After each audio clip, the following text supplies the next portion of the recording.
Today's subject before us is the legacy of Swami Vivekananda. Now, if you look at the evolution of human civilization, you come across three types of personalities. There are those who make a very great name during their lifetime, but then as time passes on, they are slowly forgotten. Especially after several centuries, we don't remember about them. Because though they become famous during their lifetime, slowly you find their contributions of their activities become less and less relevant, and slowly they are forgotten. Then there are those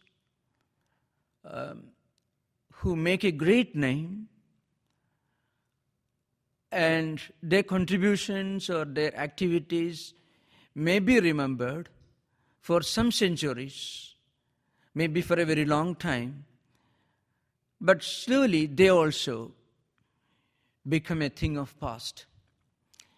Then there are certain personalities who live and their full stature may not be fully recognized during their lifetime, but after their deaths, slowly they grow in stature. They keep growing in stature as centuries roll by.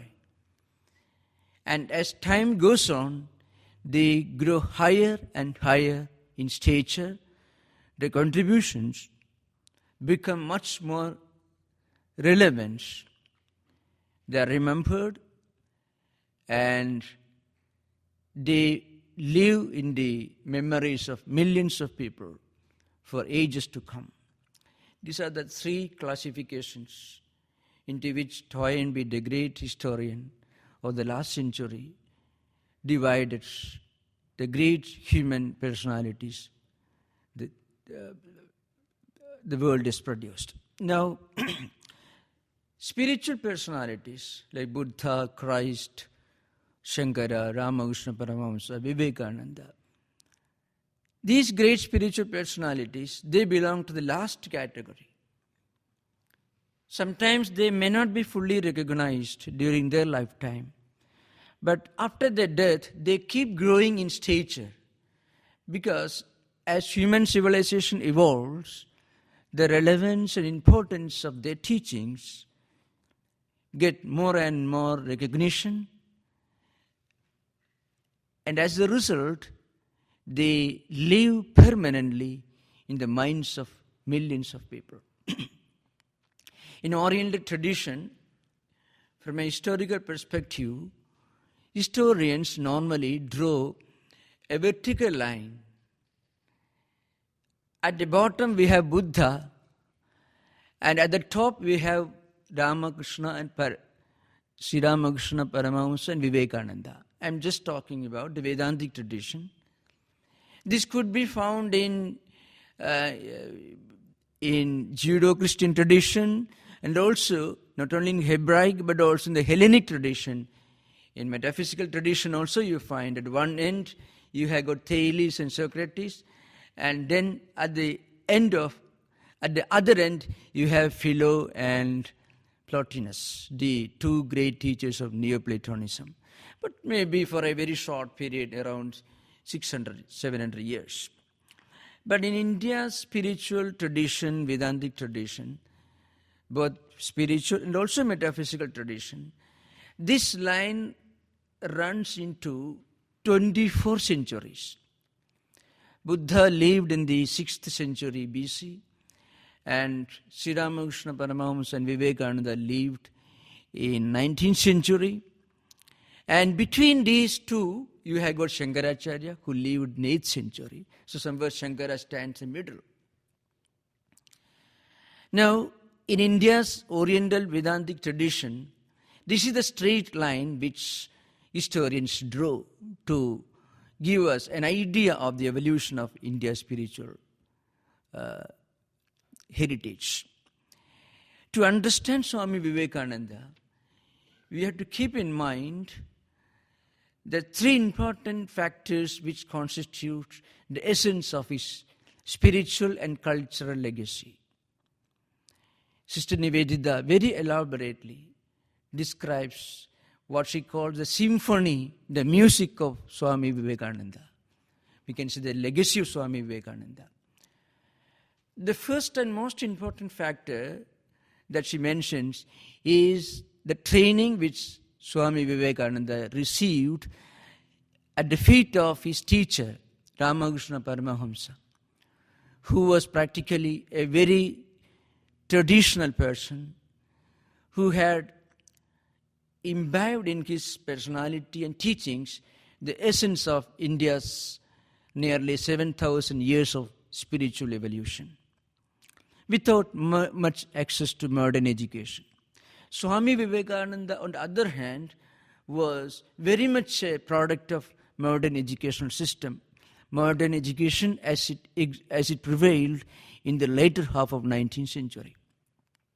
An agnostic who wanted to ask questions, who was not willing to accept the dogmatic theological teachings of either Hinduism or any type of organized religions. So the training, the spiritual training that he received at the feet of Sri Ramakrishna gave Swamiji a real understanding of what it means to be spiritual, what is the essence of spiritual life. Going beyond doctrines, books, rituals and mythologies and philosophical systems, there is such a thing as the intuitive inner experience, which is the line of demarcation between religion and spirituality. We become spiritual when we get experience. So experience is the essence which takes us to the realm of spirituality.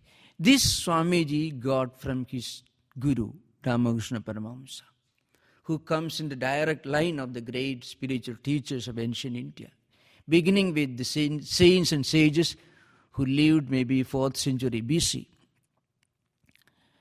The second factor that Sister Nivedita mentions is his Eastern and Western education. This is something very important. Eastern education means initiation into the essence of India's spiritual and philosophical past. The teachings of the great philosophers, the Vedas, Upanishads, Bhagavad Gita, all of these written in Sanskrit language. So a close understanding of the Sanskrit tradition, that's what she meant by Eastern education. By Western education, she means Swamiji's introduction to the philosophical and cultural heritage of the Occidental tradition, Judeo-Christian Hebraic tradition, the Hellenic philosophical tradition, and modern philosophical movements, ideological movements, historical events, the colonial war in America, the war between Britain and the colonies of the United States, the French Revolution, the long quarrel, long wrangling between British Parliament and different monarchies. All these constituted different stages in the evolution of Western world, especially the evolution of the political and cultural tradition of Western world. Swami Vivekananda was very much familiar with these things. So if you really want to know his legacy, we must know very well what happens when a traditional, conservative, oriental, spiritual, religious culture comes into friction with the modern, liberal, Western scientific and technological trends which prevailed in the later half of 19th century. You find in Swami Vivekananda the voice of not only India's philosophical past, but also the voice of a great revolutionary. It is something very interesting. Some of his statements, if I quote, you will be surprised. It may be, as may be quotations from Kerensky or Marx or Engels. I am a socialist not because it's a perfect system, but because half a loaf is better than no bread. Even Lenin would be proud of a statement like this if at all he could make it. Every orthodoxy has a sacred duty to perform, namely to dig its own grave. The earlier it does it, the better for it. The longer it delays it, the worse death it will die. Now just imagine. Here we find the voice of a revolutionary. But when Swamiji speaks about yoga, Bhagavad Gita, spiritual experience, mysticism, he represents the voice of ancient India, ancient spiritual tradition of India. So you can find this commingling, it's not a commingling, it's a synthesis. It was not a friction, really speaking. Friction is what happens when people who are not able to digest it properly try to understand. Synthesis is what happens when a spiritual person tries to understand two apparently contradictory cultural streams. Because Swami Vivekananda had the spiritual roots going back to 3000, 4000 BC, going back to the early ages of India's ancient spiritual heritage. There was no friction in his mind, but there was synthesis, there was harmonious blending of these two apparently contradictory streams of civilization, the Occidental and Oriental. The third factor was his intense humanity, which he developed as a result of the first-hand information that he received while traveling in India. He traveled all over India, barefoot very often, and he mingled with kings and princes, lived in palaces and palatial mansions, and also mingled with beggars, loafers, wanderers, and very often he lived in forests.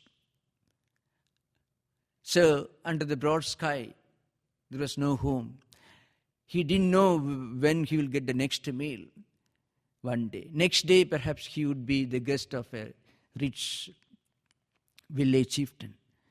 Now, this wandering gave him a glimpse of a society which had produced innumerable spiritual personalities, but failed somewhere, failed as a society.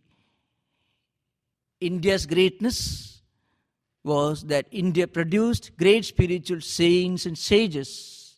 If you read the mythological books, the Vedas, you come across, mind you, not scores, but hundreds.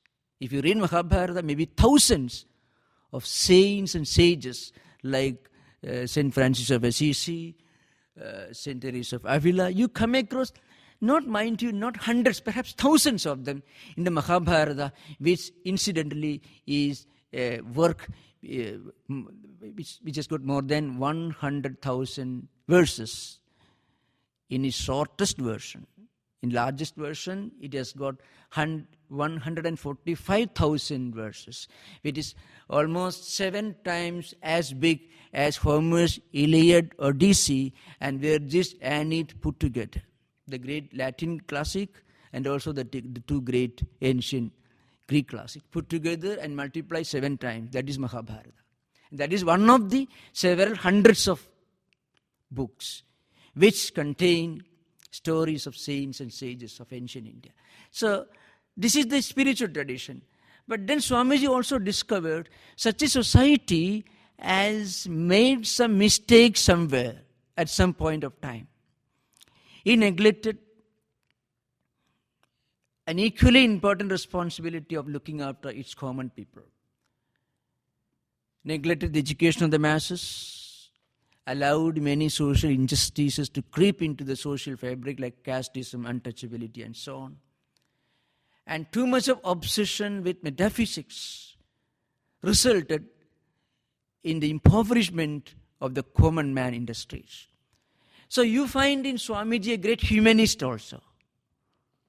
So on the one hand, the great ancient spiritual tradition of India, which incidentally flourished long before even the Egyptian, Assyrian or Babylonian civilizations ever came into existence. And on the other hand, you also find his close acquaintance with the different stages and different aspects related to the evolution of Western culture, Western civilization, Western philosophy, and a unique characteristic of the Western culture. It's dynamism, it's social dynamism. And along with that, he also realized that man, because man can't live with bread alone, but man needs spiritual bread also. Swamiji said that, we need spirituality, spiritual bread, but we also need material bread. That was the message which he gave to ancient India, that he met, that he got acquainted during his travels. India had spiritual bread, spiritual tradition, but India had neglected the importance of distributing material bread. Turning to Western world, Swamiji practically repeated the old biblical statement, man cannot live with bread alone. Man needs material bread, but he needs spiritual bread as well. Man needs, human civilization needs spiritual bread as well. So you find a kind of synthesis of the best of the Oriental, the spiritual tradition, and the best of the Occidental, its social dynamism, its humanism, its emphasis on egalitarianism, the need to spread education among the masses. So you find in Swami Vivekananda, on the one hand, the great spiritual tradition of ancient India, a very realistic approach towards the problems of common people. At the same time, the ideal of synthesis of the best of the Occidental and the best of the Oriental. So you find in him not only the legacy of a spiritual teacher, a prophet, but also the teachings of a great saint whose legacy spread over not only religion and philosophy, but also in the spheres of culture, civilization, education, sociological ideas, humanism, and so on. I was trying to give just a short glimpse of Swami Vivekananda's legacy, because sometimes we very often look upon him just as a spiritual teacher.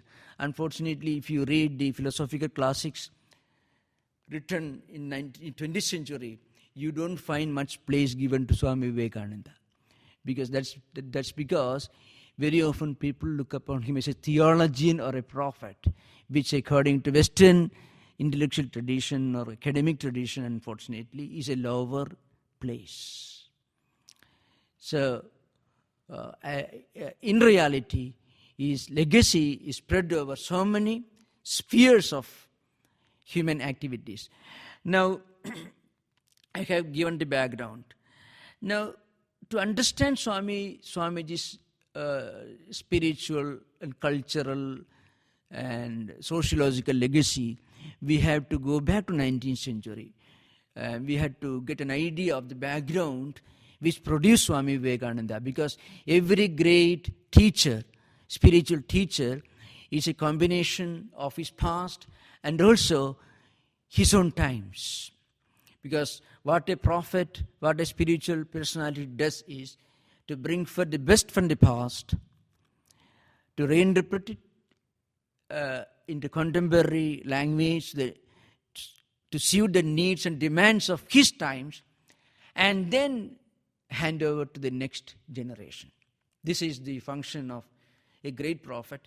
This is understood and recognized in practically all important historical works. Toynbee, Durant, all the great world historians have recognized this fact.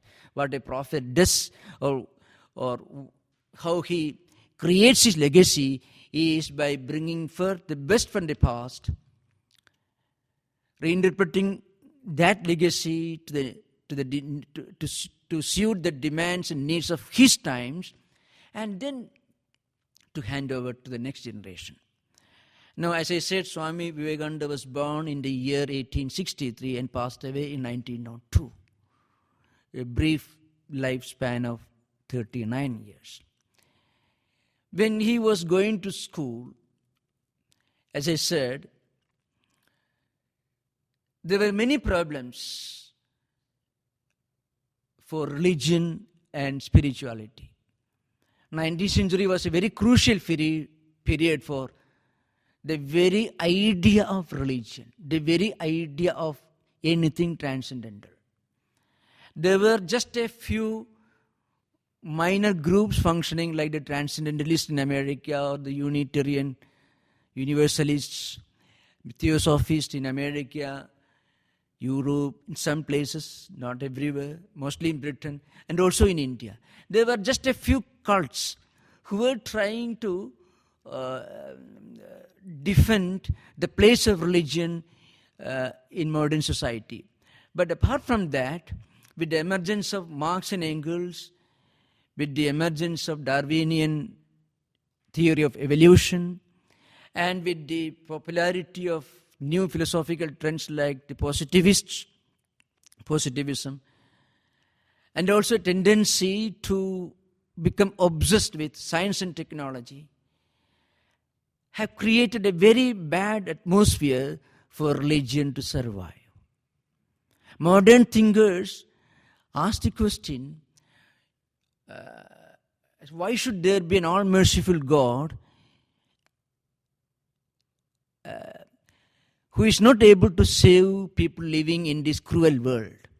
So the incompatibility, the apparent paradox or contradiction between these two contrasting ideals, the idea that God is all-merciful and life is full of miseries, full of problems, revolutions and bloodsheds. And again, the fact that there have been more wars and battles, bloodier wars, longer wars, in the name of religion and on behalf of God, than on behalf of God-denying atheistic ideas. So people fought wars, the Inquisition, the Crusades, and the social injustices in the Oriental nations. So all these posed a great challenge to the very idea of religion. So religion was sometimes termed to be totally anti-humanistic, totalitarian. The belief in a transcendental authority who creates his world in 6 days and then takes rest on the 7th day, supervising his creation, dividing this poor mankind, his creation, into believers and non-believers, promising believers with heaven and threatening non-believers with hell. So this kind of dogmatic theological religion was being challenged and rejected by modern humanists, radical humanists and others, especially after the emergence of Marx and Engels. And then the idea of Genesis was challenged directly by Darwin and his followers. And not only that, modern science and technology have already established, according to them, these critics of religion, that we don't need a transcendental moral authority. We can live a happy life in this world purely on the basis of humanism. So humanism was becoming a very important cult. That's why you find in Vivekananda's works so many references to French Revolution. See, Robespierre, Rousseau, Voltaire and others. They were opposed to all kinds of monarchies and pedigrees and old traditions and established religious cults.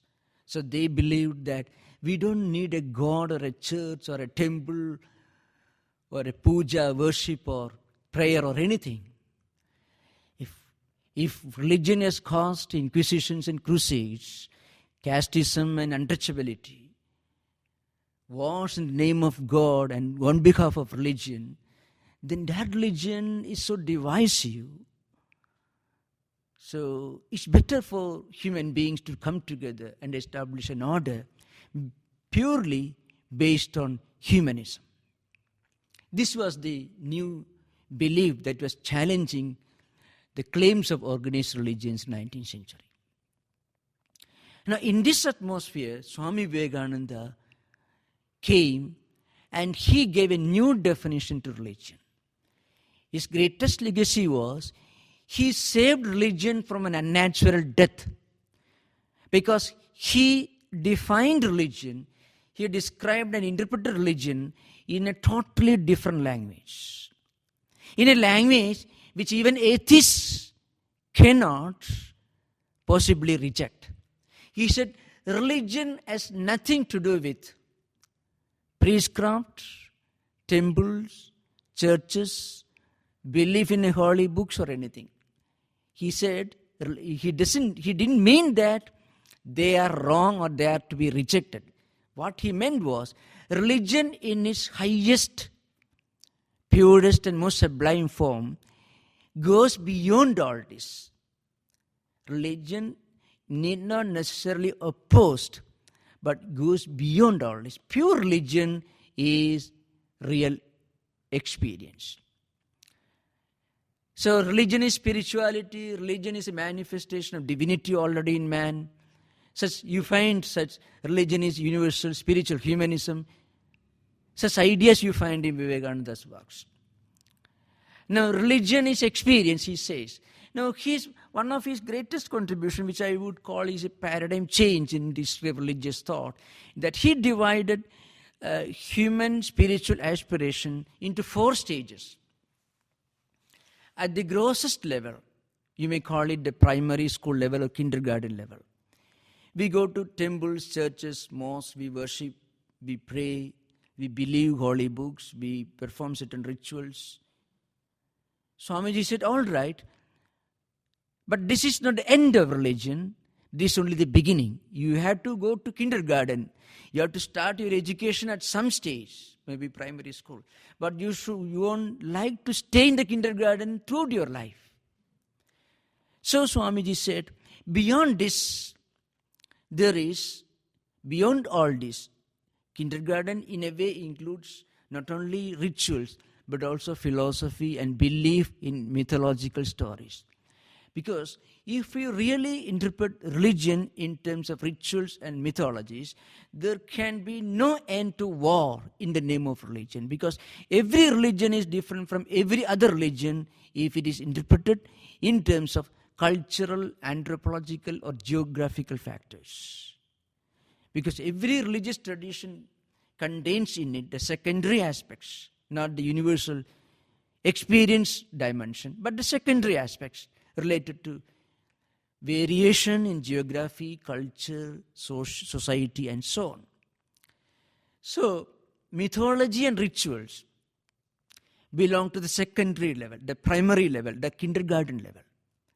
He did not reject that, but he strongly criticized the tendency to interpret religion exclusively in terms of external rituals or mythology, in terms of cultural identities, geographical identities. You can find in all traditions, see, this is the idea of the chosen race. In fact, this idea you find in one important Hindu law book. It is not Vedas, mind you. Law book written maybe around 2000 BC by Manu. Edad desha prasudasya sakashat agrajanmanaha swam charitram shiksheran prithivyaha sarvamanavaha. You find some kind of chosen race theory in this Manusmriti also. Manu says, anybody who wants to reach a spiritual destination should come and be born in India. That's what Manu says. It is naturally some kind of cultural, spiritual nationalism, ultra-nationalism, that you find in many religious traditions. If you say that salvation through my God only, it is in no way different from Manu's views. So this kind of too much of identification with geographical, cultural or anthropological ideas can be found in all religious traditions, but you should not blame the religious teachers for this. These are the ideas which later on creep into society, and they put all these and they write books to justify their views. So Swamiji said, beyond all this, there is another level we may call philosophy. At the philosophical level, you find some common factors in all religious traditions. So when you think of epistemology, when you think of soteriology, means the concept of salvation, the idea of mental purity, in many respects and in certain aspects of fundamental doctrines, there can be some commonality, some kind of similarity in all religious traditions, but not perfect harmony or unity. Swamiji says, beyond all this, beyond the level of rituals, mythology, philosophy, there is the real dimension of true religion, and that is the level of experience, that is level of spirituality. And in one context, he says, religion begins with experience. Religion begins with spirituality. True religion is nothing less or more than experience, and that is the realm of spirituality. Now, experience of what? Swamiji said, experience of the truth, the fact that creation is one, humanity is one, the whole human race is one spiritual family. Going beyond that, we can see the entire existence is one spiritual entity. So the idea of unity and oneness of creation and existence, the idea that true spirituality goes beyond the barriers of culture, nationality or geography, the idea that true religion is spirituality, and that spirituality is based on the intuitive experience of the fact that humanity is one spiritual family. This was Swami Vivekananda's interpretation of religion and spirituality. Among different aspects of his contributions, this is perhaps his greatest legacy. Apparently, we may think this is just another religious idea or philosophical idea.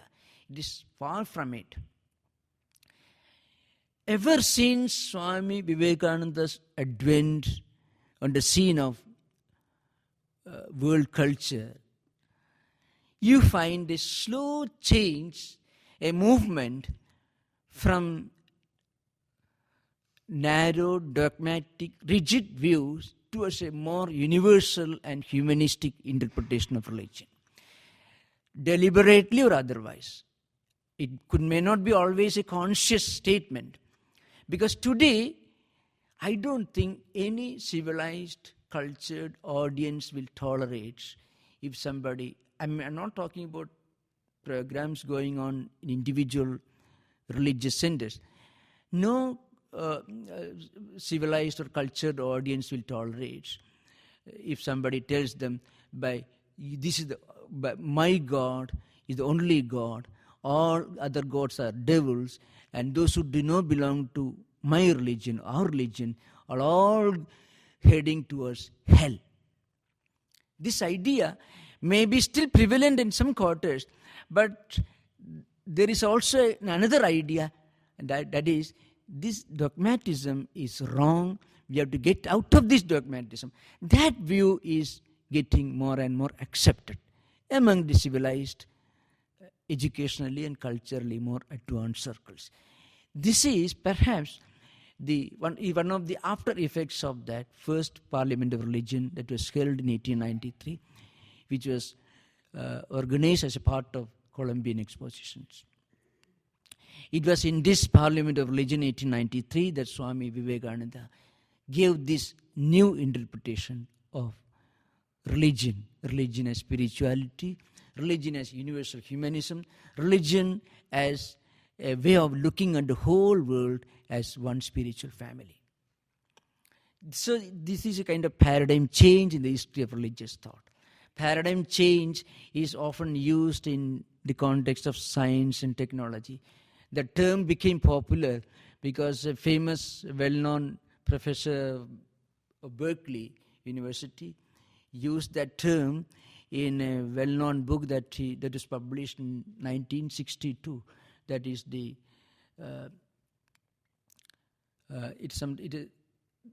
structural the structure of scientific revolutions. That's the title of the book, The Structure of Scientific Revolutions.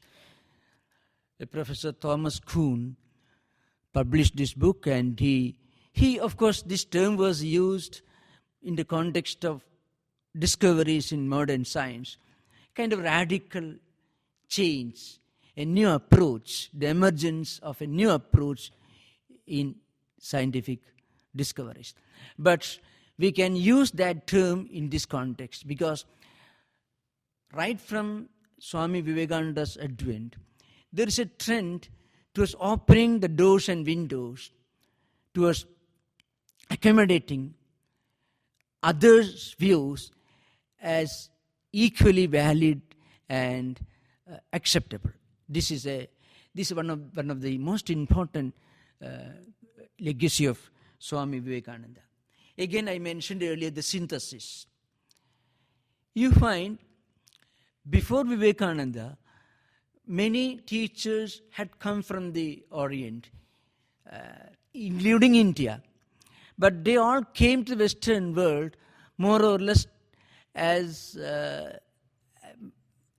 either missionaries, not Hindu missionaries, as converted Christian missionaries, or they came here to plead on behalf of India's culture with some kind of inferiority complex. They were eager to be accepted in Western world. But Swami Vivekananda came here not as a pleader seeking acceptance of any particular religious views. He came here as the exponent of a kind of universal religious philosophy, accepting all religions, respecting all prophets and teachers belonging to all religious traditions. He said, going beyond all this, there is such a thing as universal spiritual humanism, which he called universal religion. That's a term he used, Swamiji used, universal religion. Universal religion doesn't mean a religion which is accepted by people universally. It means universalistic interpretation of spiritual truths. That's what he meant by that. And this is based on the fact that the whole humanity is one spiritual family, based on the Advaita philosophy, a non-dualistic philosophy of ancient Vedantic tradition. It teaches us that reality is one, the supreme consciousness is one, it is immanent in all beings, it is also omnipresent, it is also transcendental reality, and anybody, even for people who do not believe in God can become spiritual without becoming necessarily religious. That was the universalism. In fact, one of Swami Vivekananda's favorite spiritual teachers was Buddha, who did not accept a God, who did not affirm the existence of God. Of course, he did not deny either. He was an agnostic. And he was one of the greatest humanists the world has produced. Now today in 21st century, you find many great scientists, humanists, and radical thinkers questioning the claims of religion, mostly because of fundamentalism, terrorism, and many violent activities which are going on in the name of different religious traditions. So they reject religion as a whole. If they read Swami Vivekananda, they find Swamiji has another type of religion to offer. A religion which opens its doors and windows even to non-believers. Because it is not based on the belief of a God who is so particular that everyone should worship him. After all, how miserable should be the condition of a God whose very existence, whose ontological status is so dependent upon other people's acceptance. So, that's why Swamiji in one context made a very radical statement. Even if you do not believe in God, you live in such a way that God, if at all he is alive, will accept you. Even without your accepting God, God will accept you if you lead a spiritual life. We can't imagine any sensible God will reject a man like Buddha who refused to accept God. So that is a universalism. It is so universal. Not universal in the geographical or cultural sense, universal in its spiritual sense. So Swamiji, one of his greatest contribution, another great contribution is, he gave a religion which is the synthesis of the best of the traditional and best of the modern, best of Oriental and best of the Occidental, which is not necessarily mysticism oriented, which also cares for the material needs and demands of people living in the streets. The belief in a God who is not an entity who creates his world and lives outside and supervises his creation, but the belief in a God who is the immanent principle residing in all beings becomes a solid foundation for universal ethics. Because it is not based on the fear of God, but based on the principle of living like God. As I said earlier, Swamiji said we must live in such a way that whether God is existing or not, he will not reject us. That will force us to live a really godly, divine life, even without believing in God. Now, modern times are very challenging for any kind of organized religions, for especially those who claim exclusivistic ideas for one particular religion. Swamiji said, true religion is spirituality. Now, another important legacy of Swami Vivekananda, that is perhaps incidental. You find, till Swami Vivekananda's arrival here, Buddhism, Jainism, Vedanta, or yoga, these things were practically unknown in Western world.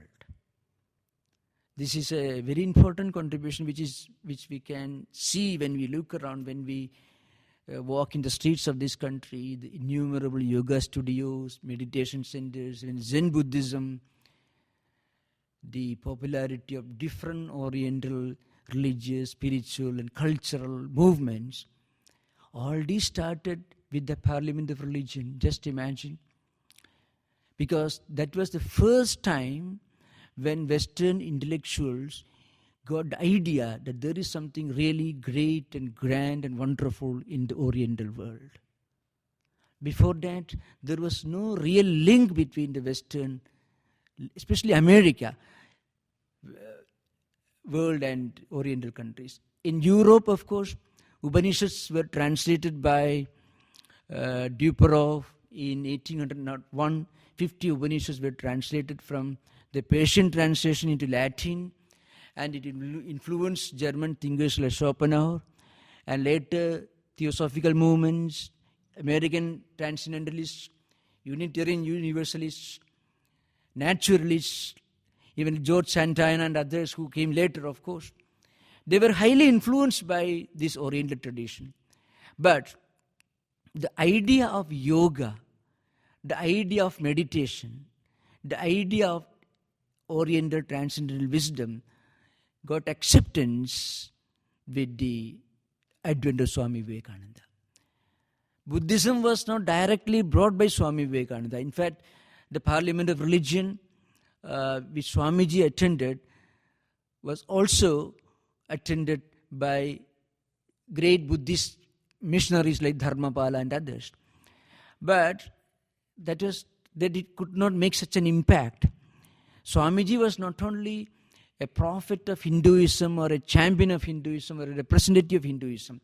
He was the representative of universal spiritual tradition. In that sense, he even indirectly taught the Western people to look at Christ and Jesus Christ himself through the Vedantic idea. In fact, many great Western thinkers got a new insight into the teachings of Jesus when they listened to Swami Vivekananda's lectures. That's why he was invited to Auckland Unitarian Church. And his lectures were attended by hundreds of people, 500, 1,000 people used to attend his lectures. Of course, he was, in the beginning, they were looking upon him as some kind of Oriental curiosity or something. But later, when they started listening to him, they found in him the champion of not just Hinduism alone, but champion of universal spirituality. So people who listened to Swami Vivekananda got a new insight into the teachings of the spiritual teachings of the great spiritual teacher Jesus Christ himself. Many thinkers like Rama Rolla, Tolstoy, who read Swamiji's yoga lectures, have testified this experience. They got a new insight. They learned a new approach to understand their own religious tradition. Because before that, they interpreted their own religion in terms of geographical, cultural, or linguistic factors. But Swamiji taught them to look upon these great spiritual teachers as universal teachers. And listening to Swami Vivekananda, people got a new insight into their own religious traditions, not only to Vedanta, because Vedanta enables us to look deeper into our own religious tradition. Vedanta doesn't ask us to accept Vedanta. That's the point. Vedanta doesn't insist that we should accept Vedanta. That's why we accept Vedanta. Vedantic principle doesn't insist on our acceptance. It just presents before us certain universal spiritual ideas which persuade us, every truth seeker, to have a fresh insight into our own traditional inherited spiritual values. That's why Swami Vivekananda became so popular. So with him, we can find the emergence of a new universal concept of religion and God. So within a very short time, I have tried to give a few insights. There are many things related to this. Swami Vivekananda's contribution to Indian society is, of course, an altogether new subject. But his contribution to Western world is so profound. You find when he was traveling in Eastern Europe, he could almost predict that there was going to be a war. And, almost, say, 12, 13 years after his passing away in 1902, there's the beginning of the First World War. Swamiji was traveling through these East European countries, today's Bosnia, Czechoslovakia, Yugoslavia, and these countries. And he said today's Europe is sitting on the top of a volcano. People, even small nations, were building up armies. The whole Europe had become a military camp when Swamiji was traveling. He said, unless they accept some kind of universal spiritual idea of religion, universal spirituality, there will be going to be bloodshed and war. It really started. Ferdinand Archduke was killed at the beginning of the First World War. Swamiji had predicted this. Unless modern Western world accepts this universal spiritual humanism, which doesn't ask you to reject anything, we must continue our inherited spiritual tradition, but we must become universal. God is not an entity that asks us to fight on His behalf. God is somebody or something that asks us to live a pure life and to look upon other fellow human beings as our own spiritual fraternity. That's the real nature of God. God doesn't demand war and conflicts from humanity. God asks us to live at peace within ourselves and also in peace with the rest of mankind. So, but of course, today, fortunately, many of his ideas are getting more and more acceptance. That's a good sign. So thank you. Namaskar. Om Shanti Shanti Shanti. Namaste.